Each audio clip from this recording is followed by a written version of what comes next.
உங்களுக்கு ஒரு super and best tips ஒன்று கூட சொல்லட்டுமா? சந்தோஷமாக இருக்கிறதுக்கு உங்களை தேடி வர சந்தோஷத்தை பத்திரமா இறுக்கி பிடிச்சிக்கோங்க.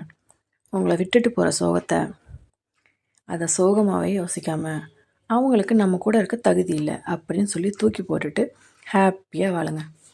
அவ்வளோதாங்க. இந்த 2 விஷயத்தை நீங்கள் கரெக்டாக ஃபாலோ பண்ணாலே இந்த உலகத்திலேயே ஹாப்பியஸ்ட் பர்சன் நீங்கள் மட்டும்தான். பார்த்துக்கலாங்க. இந்த வாழ்க்கையில் நம்மளை சந்தோஷமாக வச்சுக்கிறதுக்கு நிறைய விஷயம் இருக்குது. அது என்னென்னு தேடி போனீங்க கண்டிப்பாக ஜெயிச்சு சந்தோஷமாக இருப்பீங்க. நம்மளை விட்டு போகிற விஷயத்துக்கு என்றைக்கும் ஃபீல் பண்ணாதீங்க. அது நம்ம கூட இருக்கிறதுக்கு எதுக்கும் அதுக்கு ஒர்த்து இல்லைன்னு அர்த்தம். போனால் போகுது அப்படின்னு சொல்லிட்டு ஹாப்பியாக வாழுங்க. பார்த்துக்கலாங்க. இது நம்ம லைஃப். ஹாப்பியாக வாழ நமக்கு எல்லா உரிமையும் இருக்குது. சந்தோஷமாக இருங்க. அடுத்து என்னன்னு தெரியாத மிகப்பெரிய ரகசியம் நிறைஞ்ச புத்தகம் அந்த வாழ்க்கை. அதில் நம்ம சந்தோஷத்தை மட்டும் பார்த்தா போதும். Take care.